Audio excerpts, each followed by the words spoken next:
Welcome to Talkin Trash, and today we're at the Becker County new transfer station, and now Steve will explain kind of where we're at right now, and then we're going to go actually upstairs. So Steve, where are we right now? Hi Sandy, as you said, we're at the Becker County transfer station. We're actually standing in the loadout bay area.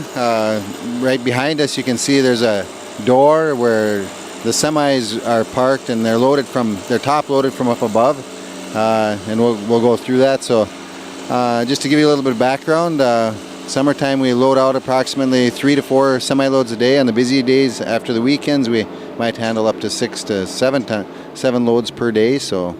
But this is where the trucks come in, they're loaded, and from there they're shipped out either to the Fargo landfill or the Perm resource recovery facility, where it's burned and turned into energy for local businesses.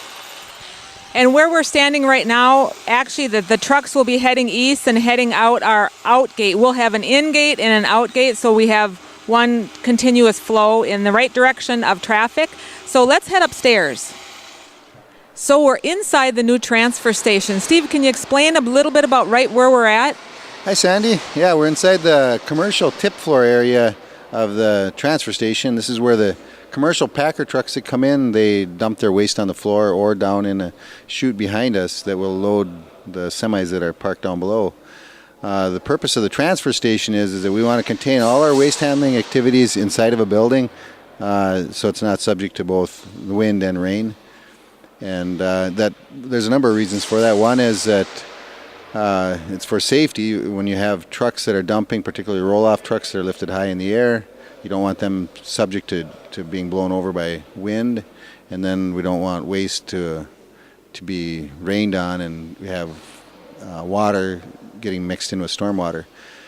The transfer station itself has to be large enough to be able to hold up to 3 days worth of waste brought into the county, which is why we need the space. The walls, if you look around, you can see the concrete walls are specially designed as abuse walls, meaning that we can push up against those with payloaders or equipment and it won't affect them.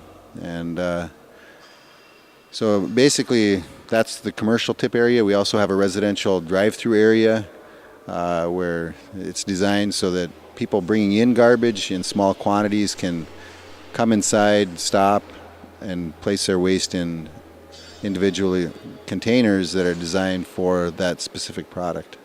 So the commercial and the residential won't be kind of mixing similar to what we have now? That's right. We want to do that for a number of reasons, but safety is a large part of it. Safety, and then how we can handle that waste. The waste that comes in from the packers or the hauler trucks comes in larger quantities, so we can use mechanical means to move those with a loader or grapple. Whereas when individual property owners or non-commercial, they come in small quantities, and we want them just to place them in containers. And we can just bring the containers into this area and dump it on the floor and handle it with the rest of the waste. Makes sense. So can you explain a little bit about the kind of different areas in this transfer station area here? Absolutely. As you can see, the corners, it looks like we have 12-foot high concrete walls that's designed as abuse walls. That's where waste can be temporarily stored if need be. We want to sort our waste so that in one area we can store waste that might go to the Perm incinerator, whereas other bulky waste that cannot be incinerated would be stored in another area. And then we'll have containers for waste that has to be handled separately outside of those two disposal places and or recyclables. In the center of the building you'll see there's a ramp that's designed for packer trucks that come in with wet garbage. We want the truck to drive up on the ramp, and the idea is that it'll dump all its leachate or the garbage or the water that's in it, and that goes down into a drain, and then we handle that separately. So the leachate is managed in an appropriate manner. Absolutely, that leachate has to go through a treatment system. We cannot dump that in with normal stormwater. And leachate is basically, I call it like a big, kind of a black oozy liquid, toxic, but it's what happens when water goes through garbage and then makes leachate. And so we want to manage that appropriately. And so is there a place for employees, like an office or something here too? We do have a small attendance room. The idea is that people that bring their waste in here, attendant will meet them. They will identify what kind of waste products they have and then direct them to the appropriate disposal place.